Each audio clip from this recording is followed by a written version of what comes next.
Ohio State getting ready to hit the road as we welcome in Tony Gerdeman from BuckeyeHuddle.com. Gerd, thank you so much for joining us.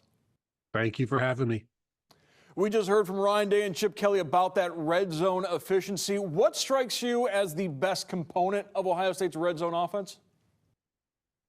Well, I would probably agree with the coaches in that the execution, whether it's the accuracy of Will Howard's passes or the ability of the receivers to, for Emeka Egbuka, for instance, like waiting until the last second to put his hands up, or Jeremiah Smith being able to put one hand up wherever and whenever and bring it down. So the ball placement has been good.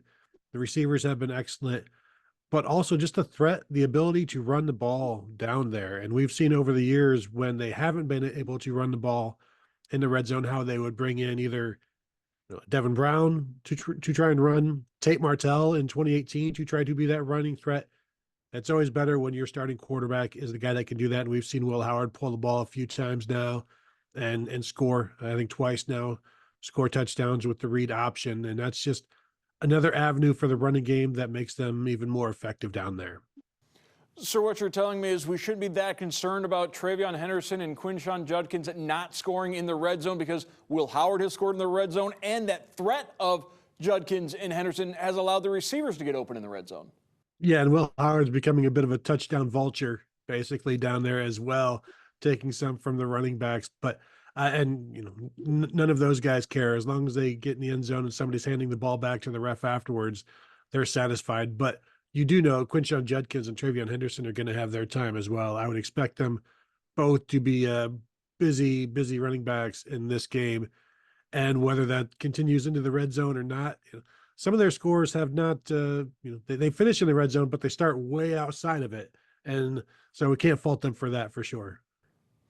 Ohio State and Oregon, number 2 against number 3. I think if you look at these two teams, particularly offensively, they're kind of mirror images of each other, in which I mean that they can both beat you in so many different ways offensively. Yeah, and that's the thing. Like, where are the weak points in either of these offenses? And they're all relative weak points because they're all also strengths. You look at Oregon with their running back Jordan James, one of the top running backs in the Big Ten. They've got 3 receivers that can either make a man miss or get deep or just have a like 8 catches for 150 yards kind of game. We saw their tight end go like 62 yards on a screen pass against Michigan State. Dylan Gabriel is one of the all-time leading passers in NCAA. And they've got an offensive line that is experienced and getting better. And yeah, like a lot of the stuff I just said about Oregon, you can say the same thing about Ohio State. Veteran quarterback, 2 guys at running back with several thousand yards of rushing between them, 3 receivers in Carnell Tate, Jeremiah Smith, and Emeka Egbuka, who can start anywhere and make a play from anywhere. And even the tight ends are rounding into form, whether that's in the run blocking, in the passing game. But both offenses are going to try to stretch you wide and deep and get the defensive line running from sideline to sideline so that the middle gets softer as the game goes on. And the more they go wide, the more the safeties come up, then they'll start to look towards going over the top. And if they like them, if they see a matchup they'll like, they'll go over the top pretty early on. I think this is going to be a game where you just have 2 teams swinging it out, haymakers. A win sets you up, a loss doesn't kill you, so why not fight for it? On one hand, this is an old school matchup in which you've got Dylan Gabriel and Will Howard, veteran quarterbacks. But on the other hand, this is very much a new school matchup. First off, Ohio State and Oregon being in the same conference. You've got Will Howard and Dylan Gabriel, who both have transferred in to become starting quarterbacks at Power 5 schools. And it's very emblematic of what college football has become over the last 5 years. Yeah, and really another aspect of this is this may not be the last time we see Oregon and Ohio State this year. They could meet 3 times this season, which is just another aspect of the new college football. But I think nobody is like, oh shucks, it's too bad we have to watch this game this week because of all of these changes in college football. Everybody's still very amped up about it. You look at last week's game with all of these upsets, nobody's like, yeah, but it doesn't really matter. Everybody had a blast and they're still having fun. And so, yeah, we have all of these changes in the game, and whether in the TV timeouts and things like that, but it's still when the game is going on, there's still nothing better. And so regardless of the changes, and some of these changes are good, I think we're all excited about this matchup, Ohio State and Oregon, this becoming a rivalry in that these may be the top two programs in the conference for the foreseeable future. So this is just going to be the first of many matchups annually, probably, even though they won't play regular season annually. They may end up seeing each other annually for a while. On the other side of the ball, Ohio State perhaps has some gaudier defensive statistics than Oregon, still leading the nation in scoring defense, only giving up a little less than 7 points a game. But the Ducks are very stout defensively as well, and that's going to be one of the challenges for that Ohio State offense. Yeah, really good defensive front, veteran linebackers, and a group of defensive backs who many of them have transferred in, but were successful elsewhere, and they're all veterans. So very experienced defense. But it'll start up front with Jordan Birch, defensive end, leads the Big Ten in sacks, has 5 sacks on the season. 2.5 of those came against Michigan State last week, so he's kind of on an uptick right now. They've got a defensive line that has Ryan Day and Chip Kelly's attention, but the experience behind those guys is also key. And I did find it interesting, Will Howard, Ohio State quarterback, talking about the fact that I think 3 of their defensive back starters are transferred in. So they've only been able to work together since, January, basically. And he thinks that maybe there's some aspect of an advantage for Ohio State there, that they can take advantage of that secondary. And he did seem pretty confident that they have some things in store for the Oregon defense. You mentioned Oregon beat Michigan State on Friday, so the Ducks have had an extra day to prepare for Ohio State. Ohio State obviously has to travel from Columbus to Oregon. The equipment truck putting out a statement earlier this week that they're going to travel some 5,000 miles on that equipment truck going east to west and back again. We've heard quite a bit this week about how Big Ten teams that travel more than 2 time zones are 1-8 this season. Yet Ryan Day didn't seem to be that impressed with that statistic and didn't think it was going to be that big of a deal for the Buckeyes to head west. Yeah, he pretty much right away said, well, it's only about a 2-hour trip, 2 hours longer than a trip to Nebraska.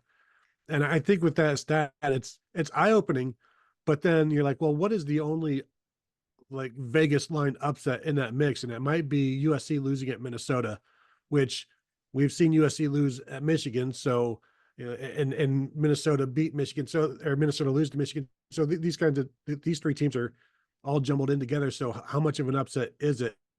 I just think home field advantage is always going to be a thing. But a lot of that number is just based on, I think UCLA is 2 of those. So that's they're the lone defeat in there.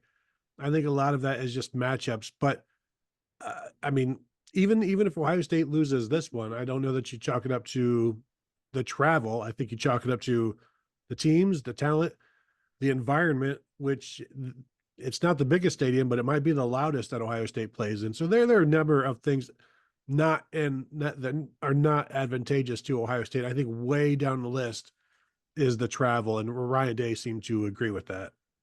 And plus, going back to that Minnesota-USC game, Vegas had no idea Minnesota got their antidotes of confidence from P.J. Fleck before the game, and that's the reason why they're able to pull the upset off against the Trojans. Talking about Autzen Stadium, Chip Kelly, former Oregon head coach, of course, in his first year as Ohio State's offensive coordinator, and he had many good things to say about that environment. And yes, he's been back there since becoming UCLA's head coach, obviously making the first trip back as Ohio State's OC. But it's going to be a special weekend for Chip Kelly. Yeah, for sure. And he had nothing but good things to say about his time at Oregon. One of the few head coaches that got to leave of his own accord and head to the NFL and do his own thing. But clearly still has people back there that he admires and has connections there. And, he said, he was asked to compare Ohio State and Oregon. He's like, I'm not going to do that. I'll think about that maybe when I'm done coaching. But he's just privileged to be able to coach at both places. And I would, have to agree with him. Like I'm very much looking forward to getting there. I am interested in seeing how the Buckeyes handle Autzen Stadium, because the stadium itself is about the 13th largest stadium in the Big Ten. They might look at it when they arrive and think, this is it. And then once the crowd is on them, Chip Kelly will look over and say, this is what I was talking about. and also Carlos Loxley, the Ohio State running back coach, coming from Oregon just this past offseason. So he perhaps is better in tune with what the Duck program is all about currently than Chip Kelly is. Yeah, and they're getting the full download of everything to expect. And this will be the biggest game for Oregon in quite some time. It'll be the biggest game in Will Howard's career, and shoot, pretty much every Buckeye. If you think about it, they need this one, and they're looking for a big win to a notch on their belt, if you will, until they get to that Michigan game later in the season. But this would be a really, really good first step. It's the biggest game of the year to this point, and with guys like Carlos Loughlin and the rest of the coaches preparing the Buckeyes, they're going to be well aware of what they're walking into, but it might still be a slow start in that first quarter actually dealing with it. All-time Ohio State against Division I schools that begin with the letter O, 22-3. 2 losses to Oklahoma, 1 loss to Oregon in 2021, the last time they faced another O school. I want to thank our guest, Tony Gerdeman from BuckeyeHuddle.com. Gerd, thank you so much. Safe travels out to Oregon this weekend. Thank you, Mark.